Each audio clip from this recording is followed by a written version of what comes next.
I have one course on that already. It's called The Power of Happiness. And it's 10 different steps that we've just started learning about. But I will give you one just to start off with right now. And it's this, I call it the chart of happiness. So we end up thinking that happiness comes with the big vacation once a year or the big blowout things once every month. We don't realize that actually happiness comes in these very, very small moments every day. And actually those are the happiness moments we have to savor. So what I'd highly recommend is for the next few days, sit down and make a chart of everything that you do in your life, down to making a steaming hot cup of coffee, down to going for a run, down to doing laundry. And then I want you to rank each of those things on how happy they make you. And I don't mean like happiness like euphoric. Sure.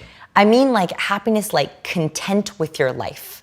Like, I am content doing this. I know this sounds crazy, but even like laundry or cooking, something that we often think of as a chore, can provide a certain amount of contentedness if you look at it that way. So I want you to rate all of those skills, and then I want you to count up the number of hours you spend on each of those skills every day. What you'll end up finding is you end up doing what I call happy math. Happy math is basically looking at the fact that we end up spending the majority of our week, 90% of our week, doing tasks that rank as a 1 or 2 or 3. Not very happy on the happy scale.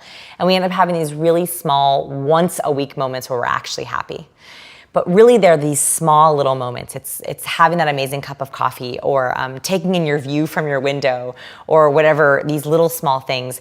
Those minutes add up, and I think it's about slowly hacking how can you add in more and more of those minutes. Here's another kind of tip on the happiness stuff that I just realized would be a really easy one to try. So I talked about these little moments of happiness. There's also these little moments of unhappiness that as humans, we cannot help but infect our entire life. So you know how when you're sitting at a red light and you literally question your entire existence? Has that ever happened anywhere? Sure. Yeah. So you're sitting at a red light and you're like, why do I sit in traffic? Why do I drive to work? Why do I do what I work? Why am I doing this? Maybe I should quit my job. Maybe I should move to Hawaii. Maybe I shouldn't have a car. Like that's like what happens, So one of the hacks that I have found works really well is taking those small moments and turning them into what I call gratitude totems. So a totem is like a symbol or something to remind you of something. So I have a red light by my house that I get stopped at every single day. It doesn't even matter what time of day. And I used to yell at this red light. I would curse at it. And then I realized, wait a minute. Like this light causes me so much unhappiness. I have such a hard time being grateful. Like every Oprah magazine ever says, be more grateful. Who has time to be grateful, right? Like no one has time to do that. But now I have time. So whenever I am stopped at that red light, for the entire red light, I think about every single thing I'm grateful for. And now I get upset if I do not hit it. Because I know that every time I pull up to that red light, I have a minute and a half just think about all the things I'm grateful for.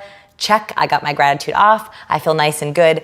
I flipped a very unhappy moment for me that makes me question driving and cars and my life and turned it into something that actually makes me very appreciative. That is